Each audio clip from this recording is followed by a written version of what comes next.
Hi friends, మన ఛానల్కి స్వాగతం. విశాఖపట్నంలో అద్భుతమైన మరియు పురాతనమైన క్షేత్రం సింహాచల క్షేత్రం. భారతదేశంలో అత్యంత పవిత్రమైన నరసింహస్వామి క్షేత్రాల్లో ఒకటి. కానీ ఈ సింహాచలం కొండ వెనుక ఒక ఆశ్చర్యమైన పురాణ కథ ఉంది.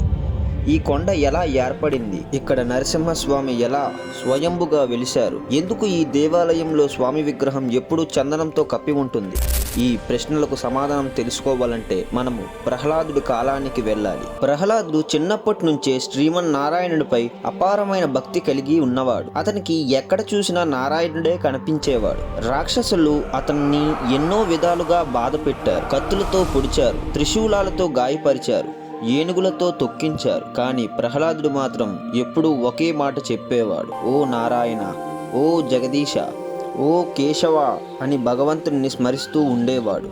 ఒకరోజు ఈ విశాఖపట్నానికి దగ్గరలో ఉన్న ఒక సముద్రం మధ్యలోకి తీసుకుని వెళ్ళారు. అతనిని నీళ్లలో ముంచేశారు. అది సరిపోదని భావించి ఒక భారీ పర్వతాన్ని తీసుకుని వచ్చి అతని మీద పెట్టారు. కానీ ప్రహ్లాదుడు మాత్రం భయపడకుండా ఓం నమో నారాయణ అని జపించసాగాడు. అప్పుడు శ్రీమన్నారాయణుడు తన భక్తుడిని కాపాడడానికి వచ్చాడు. మన కళ్ళల్లో ధూళి పడబోతే మన తల్లి లేదా తండ్రి తక్షణమే దగ్గరికి వచ్చి ఉఫ్ అని ఊదుతూ మన కళ్ళలను కాపాడుతారు కదా, అలాగే తన భక్తుడైన ప్రహ్లాదుని కాపాడడానికి శ్రీమన్నారాయణుడు కూడా ఒక గాలి ఊపిరి ఊదాడు. ఆ ఊపిరి శక్తితో ఆ భారీ పర్వతం అక్కడి నుంచి ఎగిరి వచ్చి సింహాచలంలో పర్వతంగా ఈ రోజు మనకు దర్శనమిస్తుంది. ఆ పర్వతమే ఈ రోజు మనకి భక్తికి నిదర్శనంగా నిలిచింది. ఆ పర్వతం ఆకాశం నుంచి చూస్తే అది సింహం ఆకారంలో కనిపిస్తుందని చెబుతారు. అందుకే దానికి సింహాచలం అనే పేరు వచ్చింది. ప్రహ్లాదుడు తర్వాత చాలా కాలం వానప్రస్థానంలో జీవిస్తూ సింహాచల క్షేత్రంలో నరసింహస్వామిని ఆరాధించాడు. ప్రతిరోజు స్వామిని పూజిస్తూ చివరికి ధన్యుడయ్యాడు. కాలం గడిచింది. ప్రహ్లాదుడు ఈ లోకాన్ని విడిచిన తర్వాత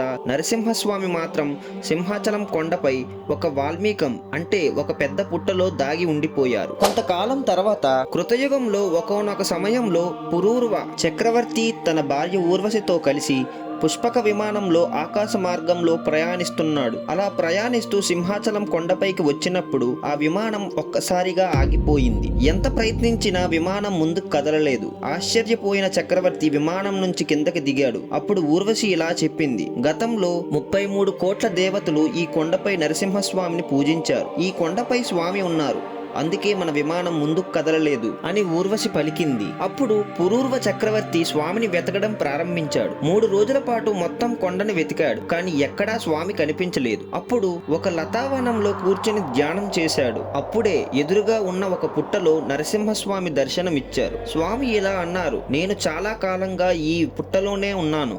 ఆవు పాలతో అభిషేకం చేస్తే ఈ పుట్ట కరిగిపోతుంది. అప్పుడు నేను బయటపడతాను. ఆ తర్వాత నాకు దేవాలయం నిర్మించి పూజలు చెయ్యండి. సంవత్సరంలో ఒక రోజు వైశాఖ శుక్ల తదియ అక్షయ తృతీయ రోజున మాత్రమే నా నిజరూప దర్శనం ఇస్తాను. మిగతా రోజుల్లో నా విగ్రహాన్ని చందనంతో పూర్తిగా కప్పండి అని చెప్పారు. స్వామి ఆదేశించినట్లుగా పురూర్వ చక్రవర్తి ఆ పుట్టపై ఆవు పాలతో అభిషేకం చేశాడు. పుట్ట కరిగిపోయింది. అందులో నుంచి వరాహ నరసింహస్వామి విగ్రహం బయటపడింది. ఇది త్రయావతారం అంటే వరాహము, నరుడు, సింహము కలిసిన అవతారము. అప్పటి నుంచి స్వామిని చందనంతో కప్పే సాంప్రదాయం ప్రారంభమయ్యింది. ఇప్పటికీ సింహాచల దేవాలయంలో ఈ సాంప్రదాయం కొనసాగుతుంది. సంవత్సరంలో 364 రోజులు చందనంతో కప్పబడి దర్శనమిస్తారు. కేవలం అక్షయ తృతీయ రోజున మాత్రమే స్వామి నిజరూప దర్శనం ఇస్తారు. సింహాచలం కొండను సింహాద్రి అని కూడా పిలుస్తారు. అందుకే అక్కడ స్వామిని భక్తులు ప్రేమతో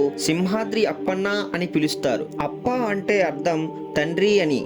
అక్కడ ప్రజల భక్తి ఎంత గొప్పదంటే చాలామంది తమ పిల్లలకు కూడా అప్పారావు, అప్పలనాయుడు, అప్పలాచార్యులు లాంటి పేర్లు పెడతారు. సింహాచల దేవాలయంలో కప్పస్తంభం అనే పవిత్ర స్తంభం ఉంది. ఈ స్తంభం అడుగు భాగంలో అత్యంత శక్తివంతమైన సంతాన వేణుగోపాల స్వామి యంత్రం స్థాపించబడింది. ఈ స్తంభాన్ని భక్తితో కౌగులించుకొని వేడుకుంటే సంతానం లేని దంపతులకు పిల్లలు కలుగుతారని భక్తుల ప్రగాఢ నమ్మకం. సంతానమే కాకుండా ఇతర మొక్కులు ఉన్నవారు కూడా ఈ స్తంభాన్ని తాకి ప్రార్థిస్తే తమ కోరికలు తీరుతాయని నమ్ముతారు. సింహాచలం కొండపై గంగధార తీర్థం అనే పవిత్ర జలధార ఉంది. ఇక్కడ ప్రతిరోజు సుమారు 7,000 లీటర్ల నీళ్లు ప్రవహిస్తుంది. వర్షాకాలంలో ఈ ప్రవాహం రెట్టింపు అవుతుంది. ఇక్కడ స్నానం చేస్తే గంగా స్నానం చేసిన పుణ్యం లభిస్తుందని భక్తులు నమ్ముతారు. సింహగిరిపై గంగధారతో పాటు హనుమంతధార, సీతమ్మధార మరియు మాధవధార వంటి ఇతర జలధారలు కూడా ఉన్నాయి. వీటిలో సింహాచల ధార అంటే గంగధార అన్నిటికంటే పెద్దదిగా పేరుగాంచినది. ప్రతి సంవత్సరం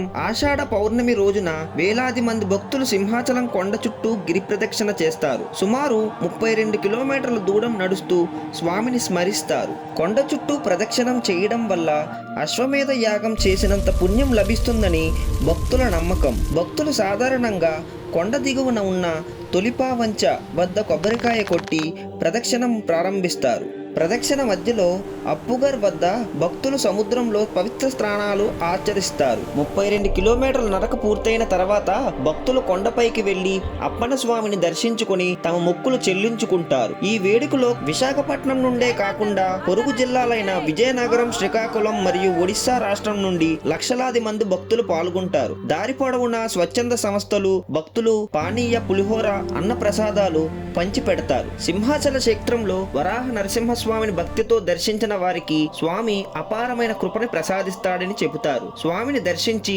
కప్పస్తంభాన్ని స్మరించి గంగధార తీర్థాన్ని సేవించి గిరి ప్రదక్షిణ చేసిన భక్తులకు పాపాలు తొలగిపోతాయని, కష్టాలు తగ్గుతాయని, కోరికలు నెరవేరుతాయని భక్తులు ప్రగాఢ నమ్మకం. అందుకే ప్రతి సంవత్సరం లక్షలాది మంది భక్తులు సింహాచల క్షేత్రానికి వచ్చి సింహాద్రి అప్పన్నను దర్శించుకుంటారు. ఫ్రెండ్స్, ఈ వీడియో మీకు నచ్చినట్టయితే వీడియోకి ఒక లైక్ ఇవ్వండి. ఇలాంటి మరిన్ని హిందూ పురాణాల కథలు తెలుసుకోవాలంటే మన ఛానల్ ని సబ్స్క్రైబ్ చేయండి. మీరు సింహాచలం వెళ్ళారా? మీ అనుభవాన్ని కామెంట్ లో తప్పకుండా చెప్పండి. జై సింహాద్రి అప్పన్న.